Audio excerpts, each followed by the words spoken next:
sang mentari, secerah sang pelangi, sambutlah kami, sang pengubah negeri. Dengan pasti berbagi dan mengabdi, religi dan mandiri, solusi untuk negeri. Bergerak cerdaskan bangsa, gotong royong dalam satu irama. Merdeka belajar siswa, cerdas dan berkarakter Pancasila. Taklukkan rintangan yang ada, percaya yang kuasa guru penggerak akan selalu ada. Siswa Indonesia bahagia. Kebajikan itu tertanamkan kepada semua kepala sekolah yang ada di lingkungan sekolah yang saya temui. Di sini ada beberapa pertanyaan yang dijawab sesuai dengan modul yang telah kita sama-sama pelajari. Untuk sebelumnya, Bunda mohon perkenalkan diri kepada peserta dan teman-teman sekalian. Ya, perkenalkan, nama saya Bunda Iyet, saya kepala TK di sekolah KBTK Amet. Itu mungkin saya akan mencoba menjawab sebisa saya, semampu saya untuk agar programnya Bu Aini ini berjalan dengan lancar sesuai dengan yang di lupa. Baik, Bunda sebelumnya terima kasih. Kita mulai. Di sini ada 8 poin, 8 pertanyaan yang ingin saya tanyakan dan Bunda jawab ke depannya ya Bun ya. Yang pertama Bun, bagaimana Bunda dalam mengidentifikasi kasus-kasus yang merupakan dilema etika atau bujukan moral yang terjadi di lingkungan sekolah, baik siswa maupun lingkungan sekolah kita Bun? Ya, baik, memang kasus itu tidak bisa beranjak atau tidak bisa lepas begitu saja dari lingkungan kita, terutama kita di sekolah ya. Banyak sekali kasus-kasus yang kita hadapi. Nah, mungkin untuk mensiasatinya kami mengacu kepada 4 paradigma, yaitu individu lawan kelompok, kemudian rasa keadilan lawan rasa kasihan, kemudian kebenaran lawan kesetiaan, yang terakhir yaitu paradigma jangka pendek lawan jangka panjang. Kemudian paradigma ini mengidentifikasi paradigma bukan hanya mengkelompokkan permasalahan saja, namun juga membawa penajaman situasi yang ada di lingkungan kita yang betul-betul mempertahankan antara dua nilai yang sama-sama tidak bisa kita menilai hanya satu ini salah itu benar. Jadi kedua-duanya harus berimbang gitu dalam menyelesaikan masalah. Mungkin itu kali. Oh baik Bun, terima kasih Bun. Lanjut ya Bun ya. Lalu kemudian dari kasus dan permasalahan yang terjadi tadi, bagaimana Bunda menjalankan keputusan di sekolah, terutama pada kasus-kasus yang tadi Bun, yang sama-sama mempunyai nilai kebajikan yang sama gitu Bun. Apa yang Bunda terapkan dalam memecahkan kasus ini seperti itu Bun? Mungkin yang kita tidak bisa langsung memutuskan ya, jadi kita kembali lagi kepada mungkin 3 pokok permasalahan itu tadi ya. Yang pertama itu kepada mungkin harus ada yang pertama berpikir berbasis hasil akhir, kemudian yang keduanya berpikir berbasis pada peraturan, kemudian yang ketiganya berpikir berbasis pada rasa peduli. Jadi mungkin dari sana bisa kita kembangkan dan mudah-mudahan bisa mendapatkan hasil atau keputusan yang sama-sama baik untuk kedua belah pihak mungkin. Oh baik, Masya Allah. Kemudian Bunda, apa langkah-langkah atau prosedur seperti apa tuh Bun dalam memecahkan masalah tersebut? Apa berdiskusi atau memanggil anaknya atau seperti apa Bun langkah-langkah yang sudah Bunda terapkan? Mungkin untuk awal kita panggil anak. Nah, anak itu kan menyangkut kepada orang tua. Nah, kalau misalnya hanya anak saja yang kita panggil, khawatir ada pesan yang tidak tersampaikan kepada orang tua. Nah, alangkah baiknya orang tua si anak dipanggil, dan untuk lebih baiknya lagi mungkin ada perwakilan dari komite. Jadi mungkin ada saksi lah begitu. Jadi tidak hanya kita kepada anak, tapi juga ada dari murid ke kita gitu. Jadi ada bukan one way communication, tapi two way communication. Jadi berimbang nantinya. Oke, baik Bunda. Lalu kemudian selama itu hal-hal yang efektif yang sudah dituangkan, apakah sudah efektif gitu Bun? Sudah berjalan dengan bagus gitu Bun dalam menanggapi kasus dilema ini? Yang sudah berjalan sih alhamdulillah udah berjalan dengan baik ya, dengan cara seperti itu tadi. Jadi kita tidak satu arah hanya ke anak, tapi kita juga minta timbal baliknya dari anak dan orang tua. Oh gitu, seperti itu Bun ya. Kemudian ada tantangan tidak Bun selama menjalankan atau memecahkan kasus tersebut? Pasti ada, misalnya ketika ada masalah kan ada orang tua tuh yang tidak langsung menanggapi atau tidak langsung percaya dengan kasus yang kita utarakan atau kita sampaikan. Nah, itu mungkin yang jadi itunya perlu perlu komunikasi yang betul-betul bisa menghasilkan suatu kesepakatan bersama gitu. Jadi yang sifatnya persuasif gitu. Siap-siap Bunda. Kemudian Bun, 3 pertanyaan berikutnya Bun ya. Apakah Bunda memiliki tata kala atau jadwal tertentu untuk menyelesaikan kasus-kasus dilema etika atau langsung menyelesaikannya saat itu juga Bun? Nah itu kita juga kita lihat kasusnya dulu. Nah mungkin kalau kasusnya itu betul-betul sangat urgent ya kita putuskan hari itu juga selesai. Nah untuk berkalanya barangkali ketika saat itu tidak bisa kita putuskan, belum ada hasil yang bisa memuaskan kedua belah pihak, nah baru kita berkala mungkin esoknya atau minggu depannya gitu kita sambil melihat perkembangan gitu. Jadi jadi mungkin ketika itu langsung kita putuskan kalau memang hari itu bisa terselesaikan alhamdulillah, tapi kalau misalnya belum mencapai suatu kesepakatan kita buat jadwal berkala, mungkin minggu besok belum ada perkembangan lagi, baru besoknya lagi mungkin sampai betul-betul kita menemukan kesepakatan antara kedua belah pihak. Oke, Masya Allah lalu. Nah kemudian Bun, biasanya kita memecahkan kasus itu kan membutuhkan atau seseorang atau faktor-faktor yang mempermudah gitu Bun. Kira-kira siapa yang membantu untuk mengambil keputusan tersebut? Adakah seseorang atau pihak-pihak yang membantu seperti itu Bun? Ada, tentunya kita kepada orang yang lebih berpengalaman mungkin ya, barangkali mungkin atau sesama guru mungkin. Kita juga kan tidak menafikan guru juga belum tentu, walaupun mungkin secara struktural dia di bawah kepala sekolah, tapi kita juga bisa menilai mungkin yang kepala sekolah tidak bisa memutuskan bisa dari guru, atau mungkin yang lebih fair ada di tengah-tengah itu mungkin komite. Jadi untuk menjembatani antara mungkin kepala sekolah dengan wali murid, nah itu masuk ke komite. Oh baik, siap-siap. Pertanyaan terakhir Bunda. Nah dari semua yang telah disampaikan tadi Bun, pelajaran apa yang dipetik dari pengalaman modul yang sudah kita pelajari bersama ini Bun? Ada tidak pengalaman atau materi atau hal baru yang Bunda dapat gitu dari yang sudah kita pelajari bersama? Banyak terutama ketika kita menemukan kasus seperti itu, kita tidak pertama kita tidak langsung mencharge gitu ya, bahwa oh kamu tuh harus begini, kamu yang ini nggak boleh begini. Nah itu dilihat lagi kembali kepada modul tadi yang ada paradigma dan kemudian yang tadi dari ada prinsip-prinsip itu. Jadi kita kembali lagi ke sana. Jadi ketika ada suatu masalah kita jangan langsung menentukan suatu suatu keputusan. Oh kamu tuh salah, yang ini kamu yang benar. Jadi harus dicari solusi biar agak balance dan tidak ada yang ibaratnya namanya anak ya, tidak ada yang tersakiti dan tidak ada yang merasa menang dan kalah gitu. Jadi betul-betul kayak win-win solution ya untuk kedua belah pihak. Nah, itu mungkin manfaat yang bisa diambil dari dari modul tersebut ya. Ada 4 paradigma, 3 prinsip dan 9 langkah yang kita jalankan dalam memecahkan kasus tersebut. Jadi tidak langsung kan kita kadang-kadang ketika kita belum tahu gitu belum tahu tadi modul ini kita langsung mendegur, oh kamu yang salah, nggak boleh begini, kamu harus begini. Nah ketika kita sudah mendalami ini, oh ternyata ada langkah-langkah loh yang seperti yang tidak membuat salah satu pihak menjadi down atau menjadi kecil hati. Baik, Masya Allah, terima kasih Bunda. Insya Allah para kepala sekolah di sekolah AMEK sudah memahami modul nilai-nilai kebajikan yang kita pelajari bersama di modul guru penggerak ini. Baik pemirsa, Ibu Fasilitator, Ibu PP, terima kasih atas modul yang telah dimunculkan, telah diterbitkan. Akhir kalam Bunda, terima kasih banyak. Sama dan mudah-mudahan tidak hanya untuk kepala sekolah dan guru, barangkali ini bisa juga ditularkan kepada orang tua. Iya, praktek baik kepada semua teman sejawat Bunda. Terima kasih banyak Bunda. Assalamualaikum warahmatullahi wabarakatuh. Nah, Assalamualaikum warahmatullahi wabarakatuh. Pemirsa, kali ini saya akan mewawancarai kepala sekolah saya di SDIT Al Makmun Education Center tentang memenuhi tugas saya di sebelumnya terima kasih atas waktu yang telah disiapkan dan mohon untuk memperkenalkan diri ke teman-teman semua. Baik, bismillahirrahmanirrahim. Assalamualaikum warahmatullahi wabarakatuh. Saya Bu Erna, bertugas di SDIT AMEK dan alhamdulillah saat ini ada guru kami Miss Aini yang ikut CGP. Saya bertugas di SDIT AMEK dari tahun 2020. Baik Bunda, Bunda di sini ada 8 poin pertanyaan yang akan nantinya saya paparkan ke Bunda dan mohon dijawab sesuai dengan apa yang ada di situasi di sekolah kita. Untuk pertama Bun, bagaimana Bunda dapat mengidentifikasi kasus-kasus yang merupakan dilema etika atau bujukan moral yang terjadi Bun? Menggunakan metode apa seperti itu Bun? Oke, hal-hal yang dapat kita lakukan.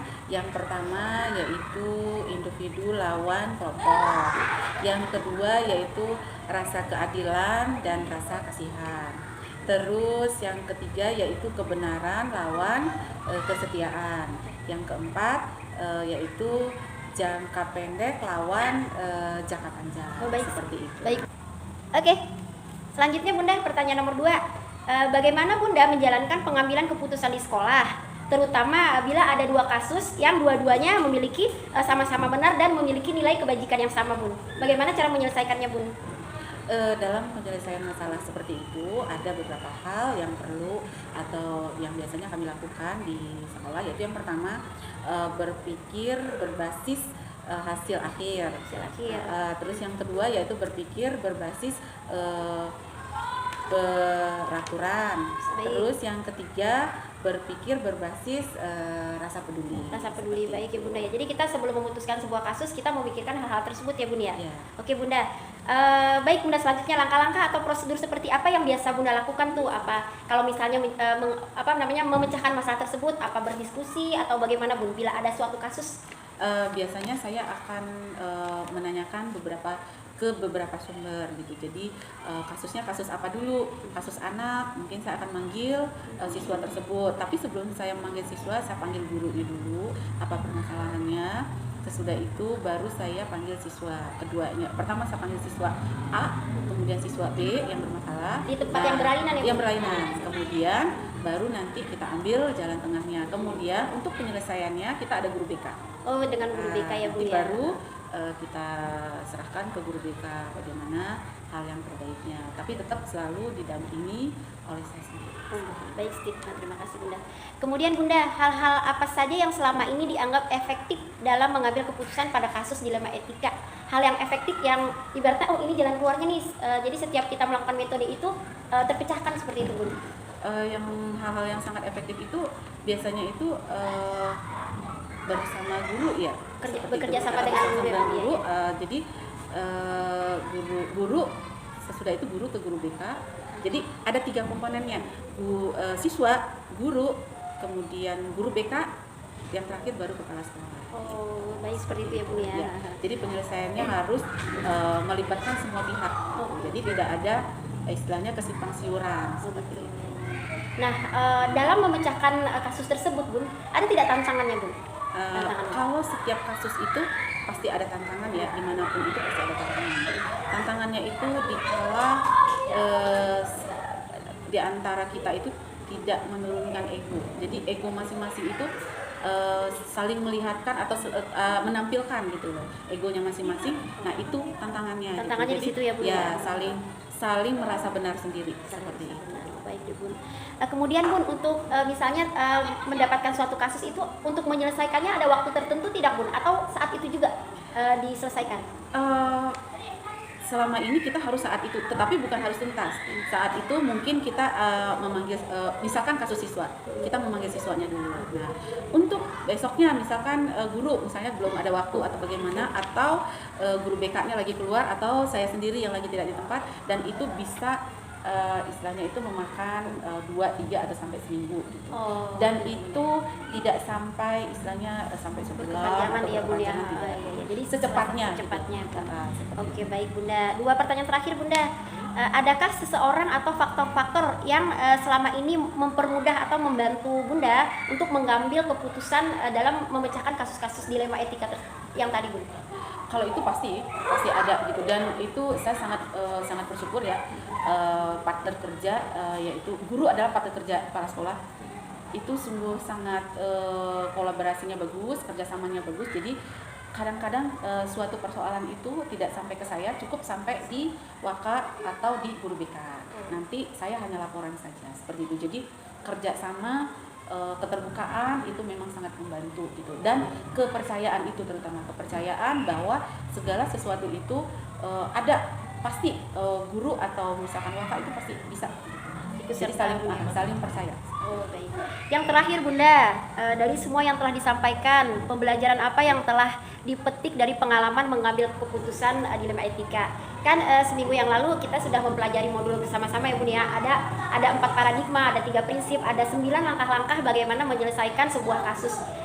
Pengalaman apapun, pembelajaran apa ya Bun? Pembelajaran apa yang bisa dipetik Bun dari modul 3.1 ini Bun tentang nilai-nilai kebajikan ini? Banyak sekali sih pelajaran yang kita ambil ya.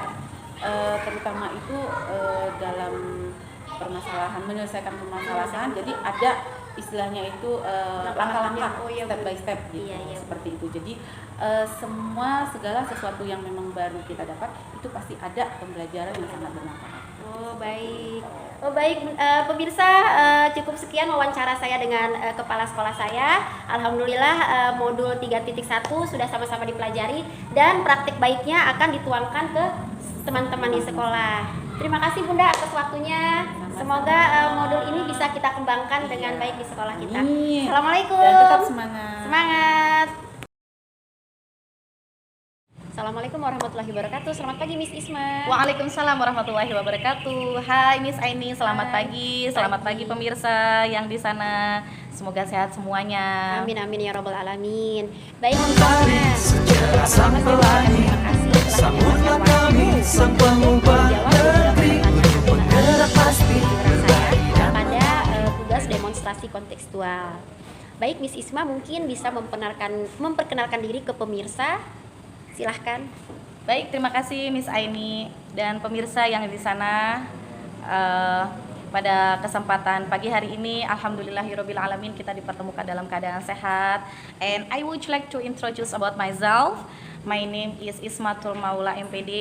Kebetulan saya ditugaskan dan dipercayai untuk memegang sebagai kepala sekolah di SMP IT Amek Bojong Sari Depok.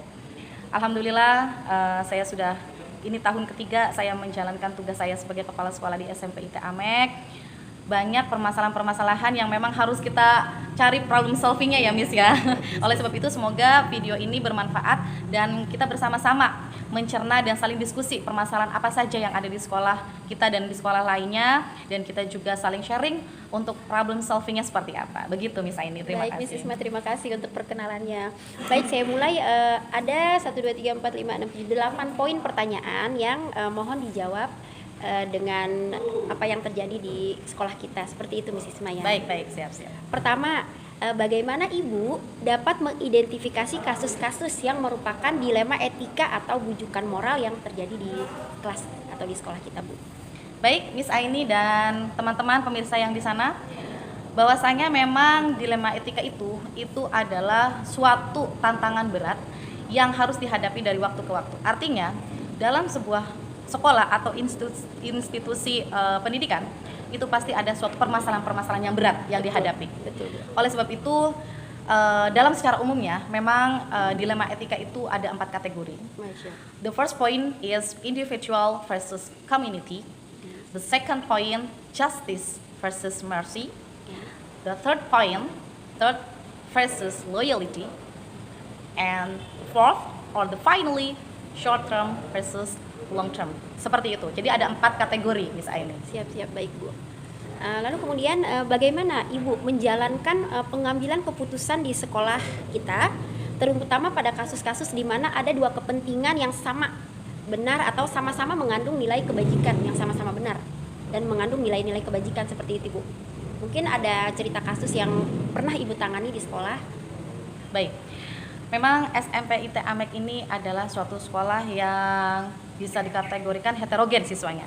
Ada dari kalangan siswa mohon maaf kurang mampu, ada dan banyak juga yang dari kalangan mampu, ada juga yang dari hasil dari orang tuanya yang sudah berpisah dan masih utuh, dan itu mempengaruhi psikolog anak. Artinya dalam kasus-kasus berat yang saya hadapi di SMP IT Amek ini, otomatis ada suatu keputusan yang harus saya ambil. Baik keputusan yang memang permasalahannya itu adalah benar, atau keputusannya itu hanya dari nilai kebajikannya gitu. Nah dalam hal ini saya itu akan terfokus dari permasalahannya dulu. Kira-kira permasalahan yang saya hadapi di siswa ini apa?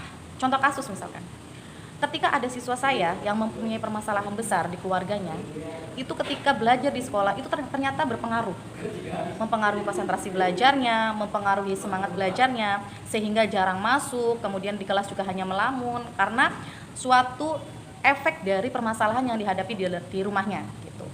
Sebenarnya itu permasalahan orang tuanya yang memang ternyata berpengaruh kepada motivasi belajar siswa gitu. Oleh sebab itu dalam hal ini, permasalahan ini saya mengambil kebijakan yang memang keputusannya adalah sesuai dengan masalahnya, yaitu kebijakan dari kasih sayang saya.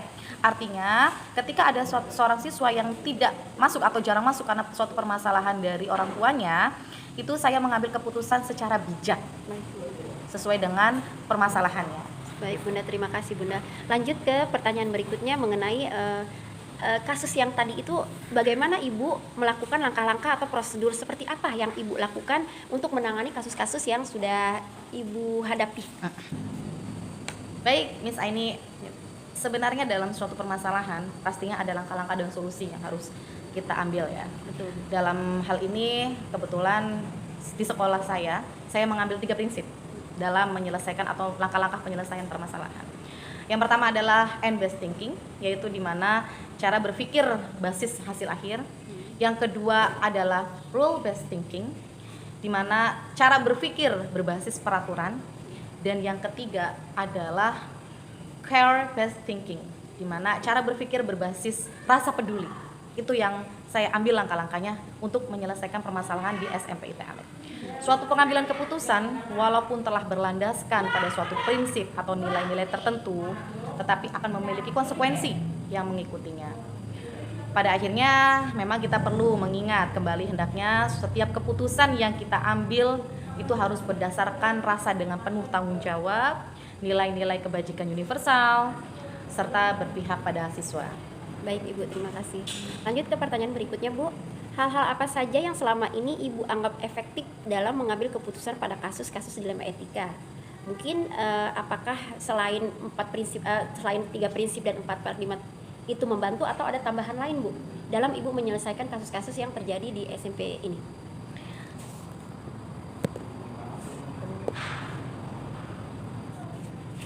Baik, dari yang sudah saya katakan tadi, bahwasanya di SMP IT Amek itu dalam menyelesaikan sebuah permasalahan, kami menggunakan 3 prinsip tersebut.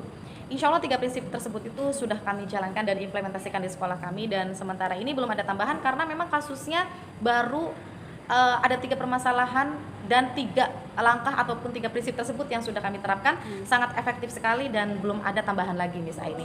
Mungkin tahun depan jika ada permasalahan yang baru yang memang lain daripada yang lain, mungkin akan ada tambahan prinsip dalam penyelesaian permasalahan. Baik Ibu.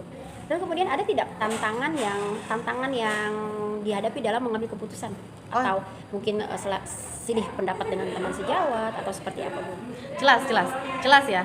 Miss Aini dan teman-teman yang di luar sana, pastinya mungkin kita sebagai kepala sekolah sama-sama mengetahui ya bahwasanya memang kita itu hidup berheterogen, artinya bervariasi, banyak dari suku, banyak dari budaya, banyak dari ras-rasnya yang membuat cara berpikir kita juga pasti berbeda-beda.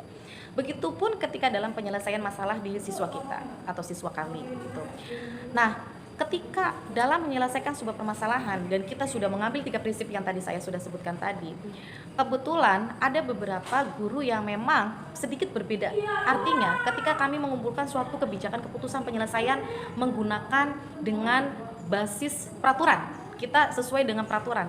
Ada salah satu guru yang tidak setuju atau kontra dengan keputusan pengambilan problem solving ini. Artinya mereka masih ada dasar kasih sayang, kemudian tetangga, kemudian bersaudara. Akhirnya itu tidak terfokus dengan peraturan-peraturan yang sudah kita buatkan pada awal di visi misi sekolah kami. Siap baik. Lalu kemudian apakah dalam menyelesaikan problem tersebut Ibu mempunyai waktu atau jadwal tertentu untuk menyelesaikan kasus-kasus tersebut Bu? Atau untuk menyelesaikan bentuk atau prosedur seperti apa yang Ibu jalankan untuk memecahkan kasus-kasus tersebut? Baik. Itu. Untuk menyelesaikan atau prosedur cara menyelesaikan masalah yang kami hadapi bisa secara langsung, bisa secara tidak langsung. Secara langsung itu jika ada siswa yang melanggar peraturan, kami langsung tegur, kami langsung bina, dan kami langsung buat punishment jika memang melanggar peraturan. Secara tidak langsung itu artinya kasus-kasusnya kita kumpulkan terlebih dahulu dan kita telaah, kita buat di bahan rapat dalam 1 bulan. Ada kasus-kasus apa saja yang siswa hadapi, yang guru hadapi. Semuanya kita bahas dan kita mencari problem solvingnya bareng. Setelah itu, barulah nanti siswa tersebut yang melanggar peraturan, poin-poinnya kita sebutkan apa saja selama 1 bulan yang dilanggar peraturannya, kemudian kita bina. Dan kita langsung, artinya tidak langsung menghukum ya, tapi kita bina dulu dan kita kasih awareness dulu, kesadaran dulu kepada siswa bahwasanya dalam 1 bulan ini siswa tersebut sudah melanggar peraturan banyak. Artinya beberapa poin kita sebutkan yang siswa kita langgar, baru nanti kita buat pembinaan dan awareness kesadaran seperti itu. Baik, terima kasih, luar biasa jawabannya Ibu. Kemudian 2 pertanyaan terakhir ya Bu ya. Adakah seseorang atau faktor-faktor apa yang selama ini mempermudah atau membantu Ibu untuk mengambil keputusan terhadap kasus-kasus dilema etika yang terjadi di sekolah Ibu? Oke, seseorang atau faktor-faktor yang mempermudah membantu saya dalam mengambil keputusan, salah satunya adalah kurikulum pastinya ya.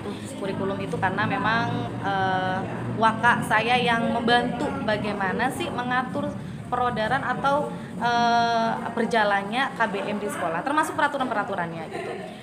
Kemudian yang kedua adalah kesiswaan. Waka kesiswaan itu sangat membantu juga karena waka kesiswaan itu bidangnya tupoksinya ya memang harus mengatur siswa.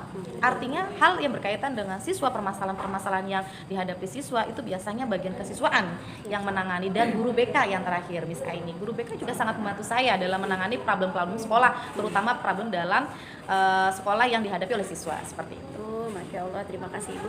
Baik, pertanyaan terakhir Bu Isma. Setelah saya menyampaikan tujuan saya serta saya telah share dan kirimkan modul yang telah saya pelajari di modul 3.1 itu, nilai-nilai kebajikan, pembelajaran apa yang dapat Ibu petik dari pengalaman Ibu mengambil keputusan sesuai dengan modul yang telah kita pelajari bersama? Baik, dari semua yang sudah kita bicarakan tadi, kemudian dari modul yang sudah diberikan dan saya pelajari tadi, bahwasanya ada hikmah, ada ilmu yang saya pelajari dalam menyelesaikan sebuah permasalahan. Yaitu tadi ada 4 kategori, ada 3 prinsip yang harus saya selesaikan atau saya harus implementasikan dalam penyelesaian masalah, dan itu otomatis akan menambah ilmu untuk saya pribadi dan guru-guru sekitarnya ya di sekolah kami. Yang insya Allah ilmu itu akan bermanfaat jika nantinya kalau modul ini ada tambahan ilmu lagi dan memang permasalahannya ternyata kasusnya berbeda dan ternyata di modul ini ada problem solvingnya gitu kan, otomatis bisa kami implementasikan untuk di problem-problem atau permasalahan-permasalahan sekolah di kemudian hari. Baik Miss Isma, Masya Allah, kita bersama bergerak dan menggerakkan komunitas sekolah yang kita tempati saat ini. Betul. Jadi manfaatnya adalah guru yang tadinya tidak aktif menjadi aktif. Baik. Guru yang tadinya tidak tahu cara memecahkan masalah ini jadi tahu. Iya, berkat modul ini. Iya, gitu, Masya Allah, guru penggerak keren. Guru penggerak, semangat. RI. Terima kasih Bu Isma sudah menyempatkan waktu dan menjawab pertanyaan dengan Masya Allah ya. Semoga bermanfaat untuk kita dan kita bisa berbagi praktik baik kepada teman-teman sejawat kita lainnya. Amin. Dan satu pesan lagi Miss Aini, semoga guru penggerak ini bermanfaat dan kontinu sifatnya ya. Amin. Tidak berhenti tapi kontinu, supaya apa? Supaya sekolah kita tuh benar-benar aktif, tidak pasif. Dan sekolah ini benar-benar berfungsi sebagaimana mestinya gitu ya. Artinya sebagai wadah atau tempat belajar siswa dan masyarakat kita pergunakan semestinya. Iya, Masya Allah, tabarakallah. Baik pemirsa, cukup sekian wawancara saya dengan kepala sekolah saya di SMP ini. Semoga bermanfaat. Terima kasih Bu Isma. Terima kasih juga Miss Aini. Semangat dan sukses jadi guru penggerak ya. Amin. Bye. Assalamualaikum. Waalaikumsalam warahmatullahi wabarakatuh.